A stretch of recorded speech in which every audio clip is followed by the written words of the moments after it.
Welcome to Dawn's on Me. I'm Dawn Kirk, and I am here today to talk with our Larimer County Commissioner, Jody Shadduck-McNally, and learn a little bit about what she's got going on in our Larimer County, which is a lot. I just got a little update that uh, the long day that she had yesterday, I know I got to see her at events, and it was a terribly long day, which tells me that there's a lot going on. So I can't wait to hear more about it.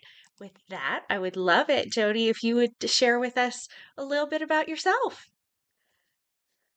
Thank you, Don. It's so great to see you. It was wonderful to see you yesterday. And first, let me just say thank you for your service on the Thompson Board of Education.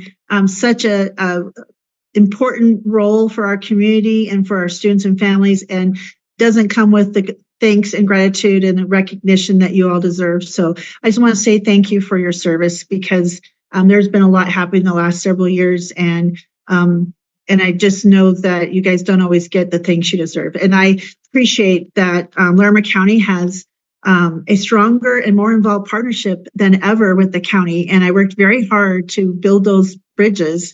And we are now, doing things together. And I meet quarterly with the Thompson School District Superintendent, Dr. Schaefer, and the City of Loveland and City of Berthoud and our county. And that never happened before. And I really worked hard to do that, because Pooter meets monthly with the county and the city.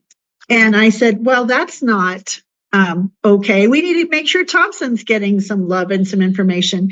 And so it took a while, and now everyone loves those. And we do a lot. We share what's going on, and we talk about the collaborations. And so let's go there first about the collaborations that we're doing with the Thompson and the other school districts, and the things that we're doing with the Board of Education. And I was going to open these socks and make a little bit of noise, but yesterday you and I were at an activity that was probably in the paper, but not everyone on this podcast is probably reading the paper. But I don't know if everybody can see, it says the landing. Whoops, where is the landing? And these socks were designed by a young woman who was sleeping under a tree in front of a church across the street from where this new youth homeless shelter is being renovated. And the first one in Larimer County, and the first one in 15 years built in the state of Colorado. That's huge. But it got done because what I call the Larimer way of partnering and working together, because we are better together and we can't do these things alone. So we have done a lot of partnerships, and we can talk about some of those as we go forward, but this one was really special. May 18, 2022, I pulled a meeting together with all these folks, because everyone had great intentions. Pooter School District wanted to deal with youth homelessness, and we can talk about that for hours, but we have a lot to talk about today. Thompson was doing with youth homelessness, and it's something that when I served on the Thompson District Accountability Committee, which is where I first met you before you came on the board, and the superintendent's cabinet or advisory cabinet thing that Dr. Shear put together. This is something we've been talking about for years, and we saw students sleeping in their cars or in people's couches, and we knew the numbers and the unaccompanied youth. I think there's 400 unaccompanied youth in Larimer County, and 1,300 youth that are homeless, considered homeless in Larimer County. That's unacceptable. So we knew we needed to do something, and all these wonderful groups are working very hard to find funding, capital money, all these ideas. And I thought, well, let's put them all together in a room. And we did that on May 18, 2022. And everyone, I called it the puzzle pieces of trying to solve this. And everyone had puzzle pieces and was working very hard, but no one had all the puzzle pieces. Thompson had a big piece. Larimer had some pieces. Pooter School District had pieces. But the one piece that we did not have was who was going to operate it. And Matthew's House, that's the day that the light bulbs went on. And they said, I think we're going to have to be the first people running this. And we could not have done this without Nicole Armstrong and the Matthews House. And so this little working group pulled together of all these high-level staff, and they looked at locations, and Thompson School District stepped up. There was a building that was no longer being utilized, that was an early childhood building that I actually was there when it was opened and toured when it was opened as early childhood. And now it's being renovated, and we all went together to support a grant that Thompson went forward to renovate that building.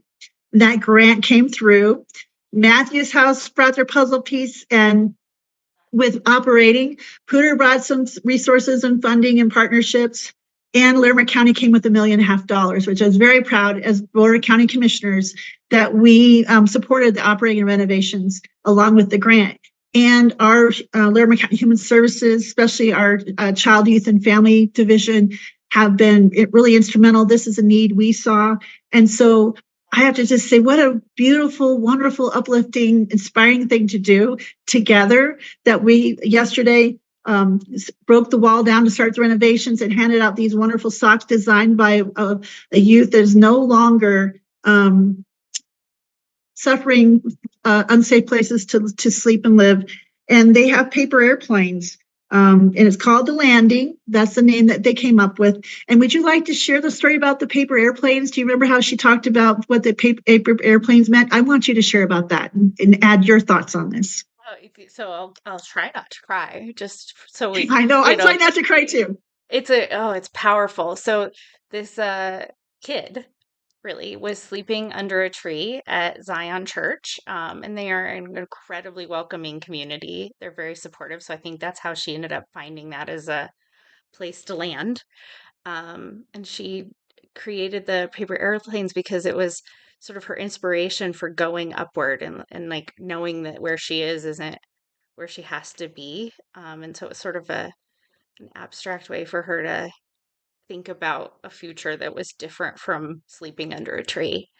And there's something about the synchronicity of that being right across the street, and the Yeah. way that this all came together. It's so nice to hear how, your part, and the way that it happened for you to go along with the pieces that I've experienced. The puzzle is a great analogy of that. It's just, I mean, and I think of all of the things that I get to be part of in my life. This is really one of the biggest, right? And it's not even open yet, so I am going to be a mess that day. The groundbreaking was definitely a big moment. I mean, I'm just the idea that in 6 months or less, we're going to have a place where 20 kids are going to be able to safely be. And then it was really fun to see the programming and the youth there last night telling their story, right? I mean, every single one of them are these just amazing people. And they're young Oh, adults yeah. who got help from, like just our community caring and showing up and investing in them. And now here they are, these like amazing people in our community who are now adults. And as I heard their story about being in foster care, and some of the homes situations that they were dealing with as little itty bitty humans. I hope that we get to a point where, with all of the things we do, these stories become less and less.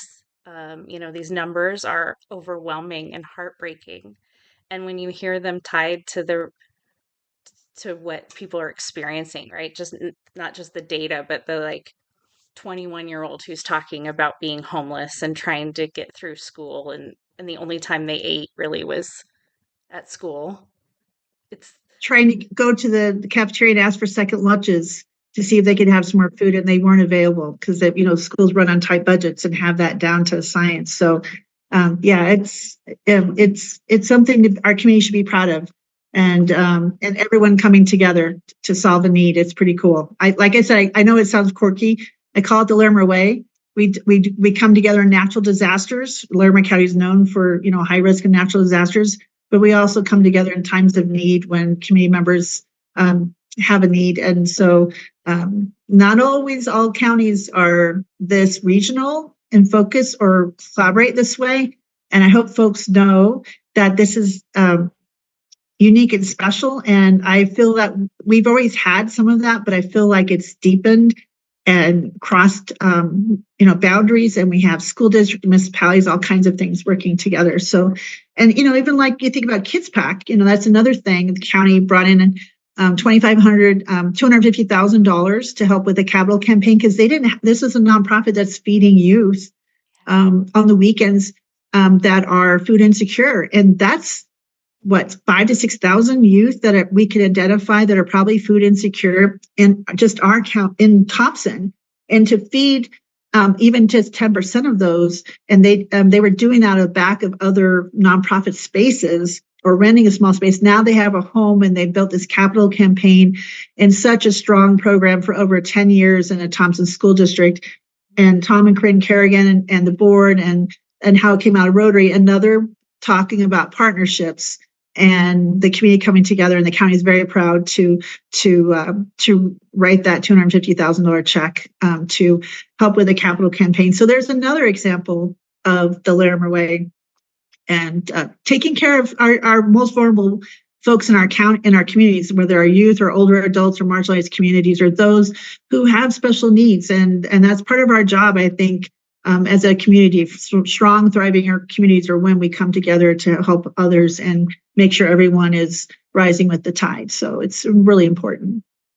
So Yeah, absolutely. I love that. When I think of what that means. So one thing I observe, and I probably said this already on the podcast, so you guys can forgive me for being repetitive if I am, but there it's easy to live in this amazing area and just live your life and not even realize that some of these things that other people are experiencing, because we do have the ability to just go about and never know that somebody's homeless, right? Like these kids yeah, are faking it really, really well, right? You've got your neighbor who might be going through something and they don't want to share that they're struggling because it's hard. And yet we are a community that comes together in a way that I've never seen. And it's super fun for me to get to talk to people outside of here and get that refresher of like, oh, wait, that is unique. And I yeah. will kind of give that a little oomph to what you said, is that it wasn't like this. I mean, I grew up here. I've been here most of my life. I had lived a few other places, but not for long. And most of my life, it's been a great place to live with a lot of these same things in place. But in the last few years, there has been more like purpose in the connection. It's not so willy-nilly. It's definitely more of that upstream thinking, right? When we are helping our most vulnerable, we all get something out of it. All of us. There is so much science behind that, what the very best thing we can do for our physical health is helping somebody else in our mental health. So there's something out of that. But there's also just, Yeah. when we have a community where everybody has a place to live and people are eating well and all of that, it's a better place to live. And so there's something just really powerful about the way that we've been thoughtful about these things and strategic, that is new and different and energized and collaborative, the most collaborative. And so I love seeing that. um, I I know that you have some other things that are also important to you. I mean, youth is a huge one. That's Ah, where we met, but there's other well, things. Tell me more. but there's other things. Let's just continue on the theme of collaborative and regional partnerships and being strategic and planning. Let's talk about my work. And I have this little flyer for behavioral services that's out for 23. But if we think about um, back Larimer County way long time ago, knew there was a need for more behavioral health services and ran two campaigns. One of them was in 2016 and they failed. And I was kind of tagged on to that campaign in 2016, but I also was, getting more involved. We had the school board races we had just done to flip the board back. And we knew we couldn't even say mental health in schools because on the DAC chair, we could only say social emotional health, but there was a need. And we knew these things were happening in the schools. I could see kids sleeping in their cars. And but it wasn't something that you talked about then. The stigma was alive and well. And so 2016, it didn't pass. But the county and community had still the needs and the urgency. And my family works in emergency rooms across the county, and we knew. And also, I had lost a nephew to suicide. I had lost a friend's daughter to suicide. My friend had passed away from cancer, and her outstanding, high achieving daughter. It was heartbreaking. There was a lot of tragedy in our communities. And so when that didn't pass, and then I knew there was an opportunity they were going to run it again, I knew the emergency rooms were having lots of folks who were in the emergency rooms, but they're sitting there on hold, and there's not a lot of resources to go anywhere. So kids were being driven to centers outside of Larimer County or out of state. There wasn't places for even adults to get certain kinds of treatment. There was a lot of gaps in services and a lot of need. So in 2017, I started hearing the rumblings they were going to run for it again. And they did a different kind of approach. We talked about it wasn't just only the substance abuse disorders or medically assisted treatments and things like that were needed, but was also this youth and family mental health and behavioral health services and needs that were not being addressed. So I asked to join the team but I knew I was running for commissioner before that. I kind of woke up, and I need to go back to that and tell a little bit about myself.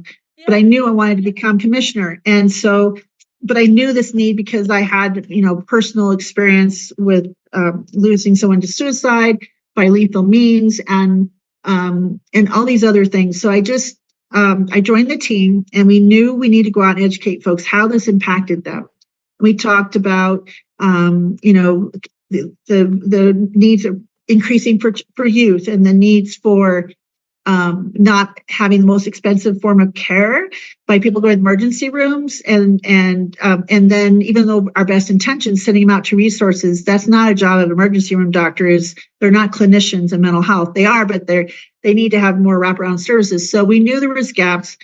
And so they came up with a master plan. A lot of subject matter experts came together and mapped out all these gaps and needs assessments and what was already out there. And we came up with the master plan 1.0 and the behavioral health initiative. It was called Mental Health Matters. And I ran all over the county along with other things I was doing. There was a lot of things on the ballot that year that were really important. And I did over 100 presentations in just 3 months, and talked to everyone who would listen, whether it was 2 or 200, and brought my cars full of little orange brains, and I printed things off my computer for lit because we didn't have any money. The campaign didn't have hardly any money. And I always asked the same question before I started. I asked everyone in the room if they knew raised their hand if they had a loved one, a friend, or knew of someone who was struggling with behavioral health or mental health or substance abuse. And almost every single time, everyone raised their hand, or 80 to 90% of the room raised a hand. And there was one that was an older group, and not everyone raised their hand. But I always remember that it was in the southern part of the county. And a woman came up to me afterwards and said, I didn't raise my hand, but I'm so glad you're doing this. I wish there had been resources before. My husband just took his life a few months ago, and I'm still in a lot of pain. And so I think about her and others, and how my family's still dealing with the ripples. The ripples never stop from someone that you lose to suicide, and the needs for our youth in our community. I have parents who have said, I drove up to the emergency room and I knew I needed to take my child somewhere, but I knew that wasn't the place. We sat in the parking lot and cried. I didn't know what to do. I had nowhere to go. And now I have parents come up and say, hey, I came to your community conversation because I went to, and we're going to talk about here in a second, Longview, and I had somewhere to go.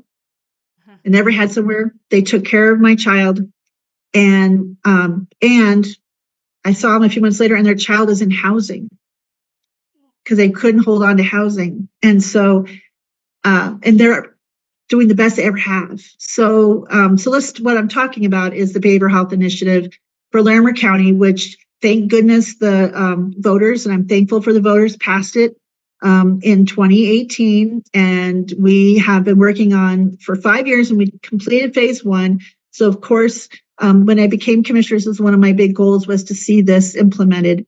And we've had a very successful first phase 1. And first was the impact grants, because we didn't have a building yet. So we had these grants to increase services and organizations. throughout the county. And we started off with a small amount for grants because we didn't think anyone would apply. And some of those went to the schools to provide for clinicians and stuff for behavioral health. And then now we're up to $2.8 million a year, which is, I mean, we could keep funding that, but we have to build buildings and run the building. And so last year we gave out 2.8, and we had $7 million in asks, though, with 77 applications. So the need is there, and it's really hard because they're all very worthy and they score very high, but we have to make priorities. And a lot of it's been youth focused priorities, but we also have veterans and other things. And so I think overall in the last 5 years, we've handed out $12 million in grants to 187 projects and 57 organizations, I believe. Let me see. I should have it here. Let's see what it says.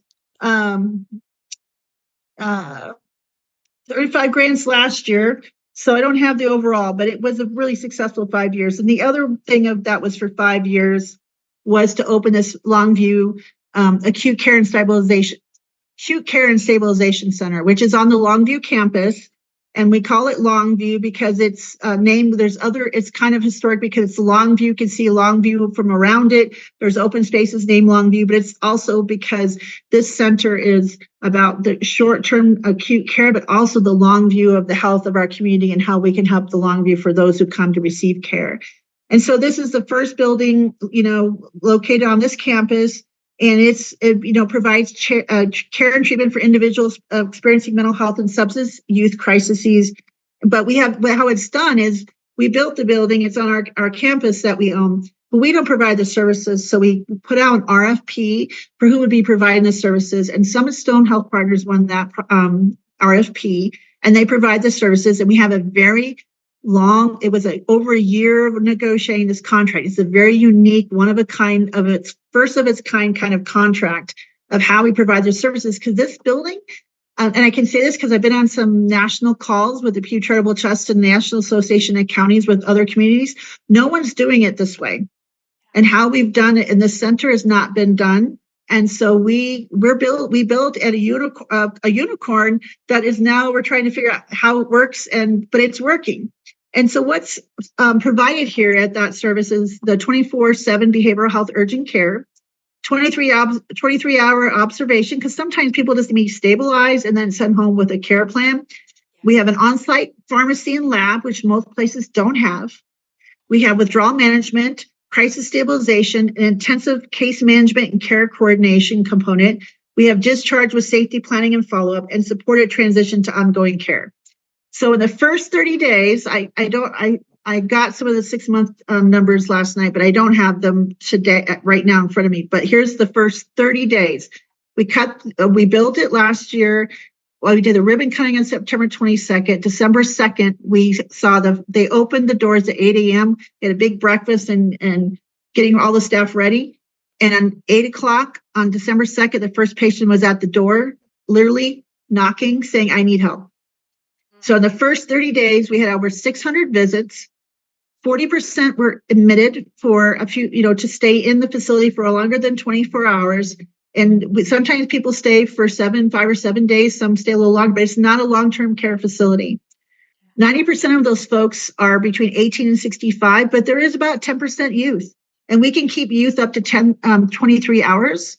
But we're working on that because phase 2, I want to focus on at the second building next door, which would be adolescent focused care. Now, this is the interesting number. Of those 600 plus, 76% of those were drive-ups. People that drove there. And we have stories. There was a gentleman who was trying to drive. And he was on the phone with the dispatch in the center saying, "I'm coming." And his son was in the car assaulting him as he was racing to the center to get him help. And as he got pulled in to get him into the center, the youth jumped out of the car and ran towards the busy intersection.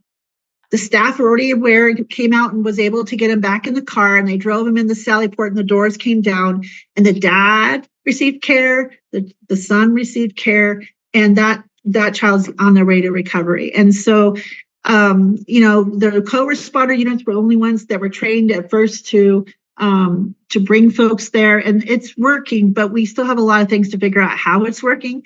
But it's one piece. It's one piece, and I am bound and determined to win re-election and start phase two, so that we can have an adolescent focus care and keep the center opening. So really, the building was probably about $35 million. And it's not an easy thing. A lot of folks are coming to learn from us. And I'm just proud because we also are showing the need that can work. And also we're using it as a workforce development opportunity with paid internships and stuff, because there are not enough mental health care workers. And we're hoping this will attract folks to come and go into this profession because it's needed. And we're still continuing the grants because we know that expanding the access and literally, like you said, getting upstream early access and intervention is key, especially for our youth. And we also need to help with our veterans and our older adults. Yeah. And there's a lot of work to do. So we could talk about this for hours. So, but that's another thing.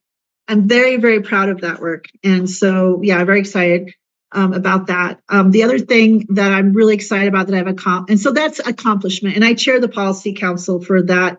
And that's from the ballot language. There's a policy council that oversees things, but sends all the final decisions up to the Board of County Commissioners. But that ballot language had someone, the council has each municipality from Estes and Wellington and Johnstown and Windsor and Loveland and Fort Collins send a representative mayor or mayor designee to be on the policy council, and then the county appoints 7 at large. And they bring feedback and ideas for the policy and the grants. And then we've also formed some internal teams with Summit Stone and the county to do quality assurance for the kind of quality care that's happening inside. And so we're learning a lot as we go along, but we know obviously this was a huge need, and we were able to start this and get it done. This past week, Attorney General Phil Weiser came to finally tour, and he was so impressed. And I also work on the Regional Opiate Abatement Council, which is from the Opiate Abatement Settlement. And I vice chair that. And we have gotten $2 million out in the community to save lives and deal with the fentanyl and opiate crisis. $2 million last year and $2 million this year. And we doubled the co-responder program for the Sheriff's Department, and supporting, as you know, the co-responder program inside Thompson School District, which is a pilot program. And really cool stuff. Another partnership, another way we collaborate to help those in need. So, but behind me is very special, and another idea of regional partnerships, which has been going on a long time. But this is west of my house, west of Loveland. You probably can't see. I'll point it. I don't know if I can point, but behind me is the Highway 34, Silverdale Ranch, and it used to be called Heaven's Door, but it's called Blue Mountain Property for now. And we purchased this property in the last few years as Larimer County Commissioners. I'm very proud that we have reserved almost 6,000 acres of open space since I became on the Board of County Commissioners. I serve as the liaison as on the Open Lands Advisory Board. I love that just almost as much as I love the Behavioral Health Policy Council. But I love to hike 100 miles in Rocky every year. I was born and raised in Larimer County, or Boulder County, but I am the first woman ever to be elected to this seat. And I'm very proud of that. And I literally have gone to every corner of this county my first 6 months, and I continue every year to go to every corner of the county, hike or drive or camp or visit, and being our open spaces and see how beautiful that space is. It's very unique. So this space is about 1,600 acres. So if you're driving up Highway 34, you have Silverdale on the north side of the highway, which is a very historic, wonderful ranch. And if we have time, I'll talk about broadband that we brought to the school districts, students, and to Silverdale as a county. Yeah. But that ranch is going to be preserved because the county owns the conservation easement on that ranch. Oh, nice. So it's protected. Most people don't know that. So conservation easements are really important. So we bought that land behind us for $9 million. Our staff had been working on it for 20 years trying to get the owner to sell. And they were looking to sell. And I think they were getting like, hey, you could make, a lot of this money. But I think she liked our board. I think she liked seeing a woman in space. And so our staff have great relationships with her and the owner, and then she sold to us, which we are so grateful. And so City of Fort Collins put in 750,000, and City of Loveland put 500,000. So they own the conservation easement on the property. So we own the property, and they put a conservation easement on top of it. And we do that a lot throughout Bobcat and Soapstone and all these other lots of spaces. So really it protects it for future generations so that someone can come in and sell it. Yeah. Because it's got layers of protection. Yeah. But what's really cool, because we had to move quick, because usually we try to get grants because this is from the sales tax dollars. And let me go back real quick. That behavioral health initiative, that's the sales tax that funds all of that stuff. And so all that money can only be spent on the behavioral health initiative and that ballot language. So that's the same as the open space dollars. That is purchasing properties like that. And it has specific ballot language of how it can be spent, how it can be managed. So that space is going to be open to the public in a few years. That's another reason why I want to stay in office, is because I am very determined to see this as open as fast as possible for public access. But Great Outdoors Colorado, which is a fantastic organization, we've won many awards from them in the past for other properties. They came out to see it, and when you get back on that road, you can see behind me, and you get back in there, you're just like, wow. And so they opened up their grant cycle. They don't do this every year, but it's called the Centennial Awards. And they're for legacy pieces, properties. They're pieces that in their quote, they say, this is pieces that your grandparents and your grandchildren, your great-grandchildren will thank you for doing. And so we got awarded one of those Centennial grants this year in March, and it's a big deal. And other properties, there's some others across the state which are impressive. I think there was like 10 awarded, but we won one, and they gave us $1.5 million, which goes back into our bucket for acquisitions of more properties. And we could talk about this for hours, because I could show you the map and show how all these properties are lining up. So it's this big wildlife corridor and protections, because just south of this, you have Carter Lake, Pinewood, and will be the Chimney Hollow open space, which will be very beautiful as well. And so that's just a whole nother 6 hours of talking about that. But I can tell you, I cannot say this is one of those pieces like the Behavioral Health Center, and helping pick the art for the statue for out front of that Behavioral Health Center are things that I will cherish for the rest of my life. And legacy pieces that I hope my grandchildren will say, high five me and say, great job. But we do this all together. This takes teams, staff, partners. The whole board votes on these things, but I'm so proud of that piece of property. And so we continue to be look as exemplars with trail building and stewardship and land stewardship and noxious weed abatement, all those things. And I'm not sure people know all those things about the county, but we have terrific partnerships with Great Outdoors Colorado, for the City of Fort Collins, City of Loveland, all Estes Park, all these folks that we work together. And that sales tax was approved by 80% by the public and was renewed. And so it's really important, because the community really believes in this. We just did Our Lands, Our Future survey, which was statistically valid survey.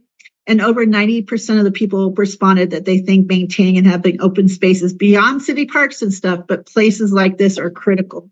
So it shows we're not just doing this because I love it, but because the public has shown over and over again, this is a priority. So that's another piece that is very important and something I'm very proud of. So I love that.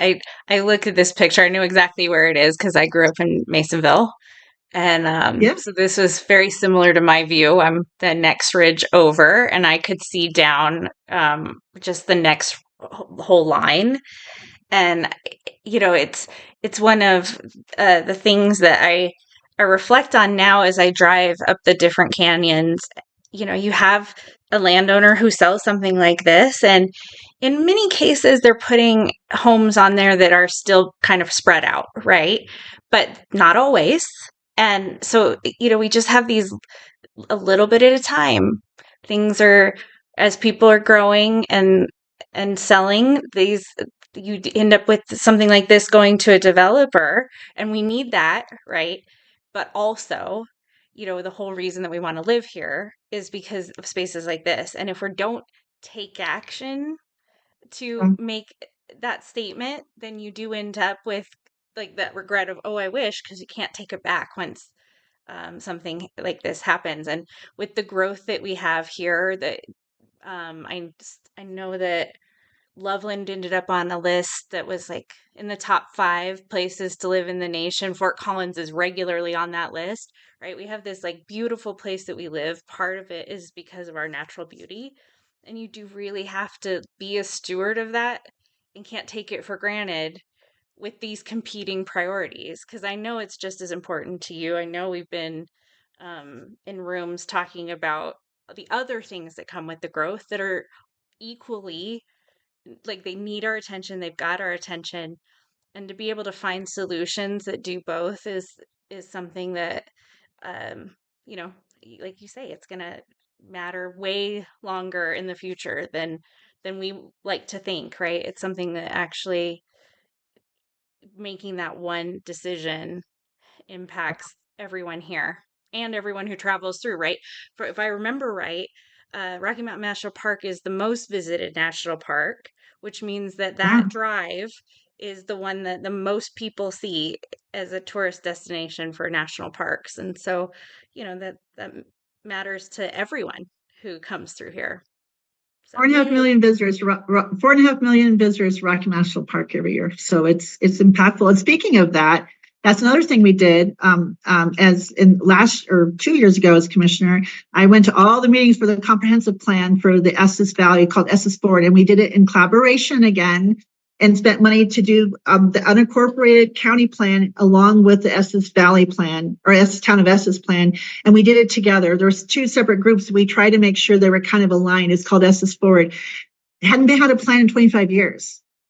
And so it's like, where would growth happen? Where should it happen? What areas should be preserved? And yeah, so that's another one. And it took a long time. We had a lot of community input. But another collaborative, important thing to have. And I adore Estes. I'm up there all the time hiking, and it's a very special area. So let me just talk about a couple of other things because that's related to that. I'm very proud to I sit on the National Association of Counties Environment, Energy, and Land Use Steering Committee, the Rural Action Caucus for the National Association of Counties.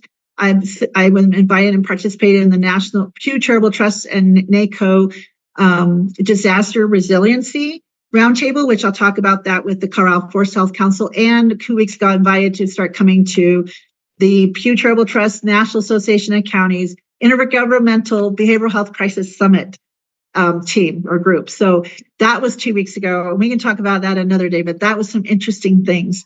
And so the governor also appointed me to the Colorado Forest Health Council Advisory Council, and I chair the legislative committee for that. And I've been on that since I became commissioner. It was moved out of a different spot and put directly under the governor and reports directly to the legislature. So any legislation or priorities that we recommend are priorities for the governor and for the legislature.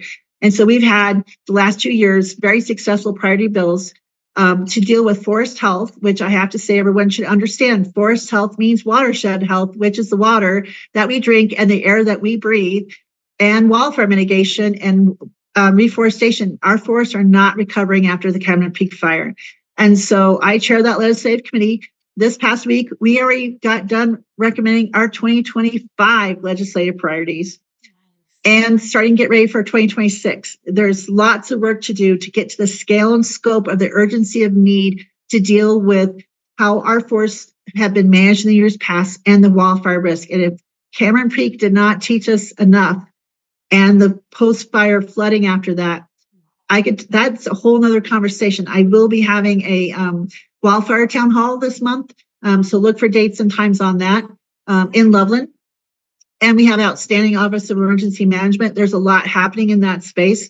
But I do go out and plant trees in the burn scar. I go out and bid on prescribed burns. I go out with the fire departments and walk the areas that we need to talk about wildfire mitigation. I fought very hard to increase funding for our Office of Emergency Management to give out $100,000 grants to local rural HOAs and communities to do their own wildfire mitigation because the need is so great.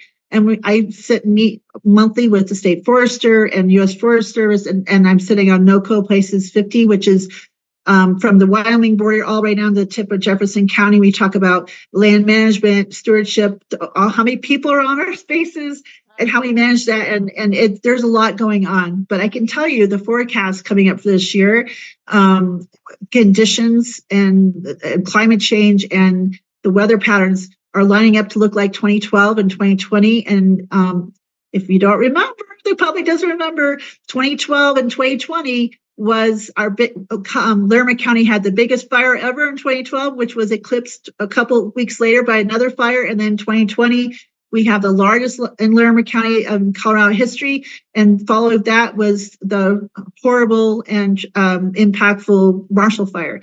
And we have been working tirelessly to learn from those and do mitigation and get ahead of that. But there's millions and millions of dollars, tens of millions of dollars, and so much work to do on this.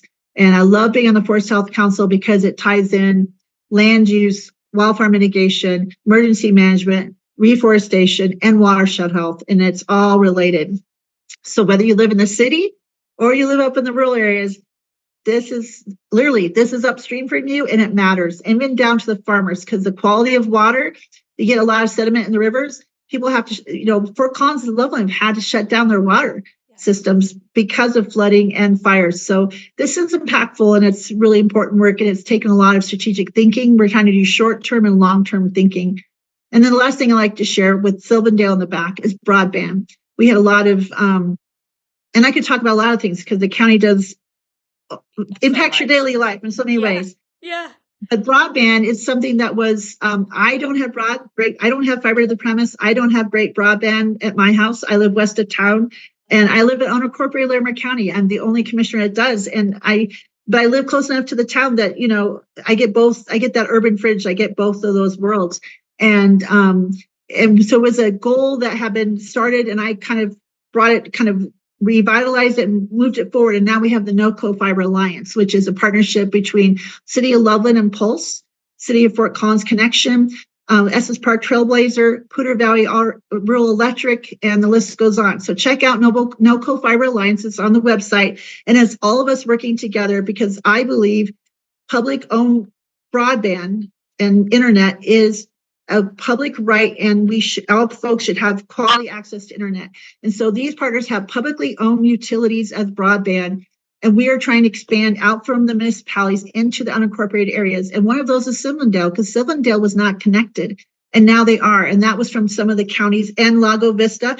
I still don't have it. Someday, I hope. But we're going out to mobile home parks. And we're Pulse is going up to Tinmouth, and it's a great model. We're getting a lot of national recognition for that. But learn more to go to NOCO Fiber Alliance. It will show you where the projects are that we're working on. The county commissioners committed $12 million of our American Rescue Plan dollars because we felt this was a consequence of COVID. We realized people weren't connected. The digital divide and the digital inequities in our county were unacceptable. Yeah. So very great progress with this. And we won 7 out of the 9 Colorado Broadband Office capital improvement grants. And now we're going to go for some of that BEAD money. But this is millions and millions of dollars of infrastructure that we have created a system that will help it take care of itself and maintain and grow and be able to improve upon itself. And we'll be able to keep costs low so people can afford it and help those who can't afford it. And this is a great model. And this is come our partnerships, again, regionalism and partnerships working together, and our wonderful staff, Mark, Brianna, Chad. We have never had the partnerships like we have now with Poudre Valley Rural Electric. Great partners, Trailblazer, Estes, fantastic partnerships coming together, and we're making progress. So that's another one I'd like to share about how important it is when we work together, we can do anything. I love that. So what's very clear to me is that we have a lot more to talk about. So I'm going to definitely have you back. You did mention that you're running. And so for anybody who wants to get involved, this is a race in Larimer County that does need support. because there isn't an active race. Some of the other people we've talked to haven't had one yet, and so this is definitely a place to get involved where you know it's going to make a difference. I'm sure going to need lots of volunteers, lots of supporters. It's Mm. good to know Jody just to be able to share with people what she's been working on. Just even here, we just talked about a few things. I know you have other things that you're passionate about and really involved with, that you are a steward of and that you are a champion for. So as you heard some of those things and you want to get involved with Jody's campaign, because it's how we protect our land and our water and our forests and our trees and all of the great things and the humans that we talked about. Oh, And then we'll have her well, back to tell us more. yeah. So Jody for Larimer. .com or jodyforlarimer@gmail.com. And on those websites are ways to email me, call me. We have uh, campaign champions, and literally they will get a pair of socks for being boots on the ground, for being helping to knock doors and sign postcards and be involved. And so once you do so many hours and stuff, you'll get your boots on the ground socks and really cool stuff. And yes, we don't take this for granted. We flipped a seat in 2020. Don't take this seat for granted. We need to vote down ballot. We need all three commissioners to stay blue and Democratic, because we have done a lot. And I haven't even touched half the stuff we've gotten done. But the mobile home parks and air quality, there's so much more to talk about. And who is working hard for you matters. And I would love to have you join my team. I have a strong team. I'm working so hard fundraising. It's going to cost over $100,000 to run an effective race, and I'll still be outspent by the other side. And the other side is fueled by very multi-million-dollar developers. And trust me, these folks, they will not be. I don't believe they'll represent all of the county. So I hope that you'll join me. I thank you for this honor and privilege to serve you as your first woman to ever sit in a D3 seat. It's been my honor and privilege. It is such a joy to do work that you are passionate about, and to feel like your work matters and has purpose. That's certainly a joy in my life, besides being a very happily married wife and mother of three. This has been just a wonderful phase, and I can't express how grateful I am. And to be able to work hard for my community and get things done, it's what drives me. Well, thank you, Jody, for all of that. We will have you back. Can't wait to dive into some of that. Everyone needs to get involved, learn more about Jody, support Jody. This is a big one and an important one, and we'll hear more from her soon. I'm really glad for everybody's time, especially yours, Jody. I'm inspired. I wrote a ton of notes, stuff I need for work. So thanks. You just saved me from having to look it up myself. You've got all of it handy. I hope you all have a wonderful day, and thank you for joining us. Paid for by the Larimer County Democratic Party, 604 South Mason Street, Fort Collins, Colorado, 80524, 970-689-6391. Not authorized by any candidate or candidates committee.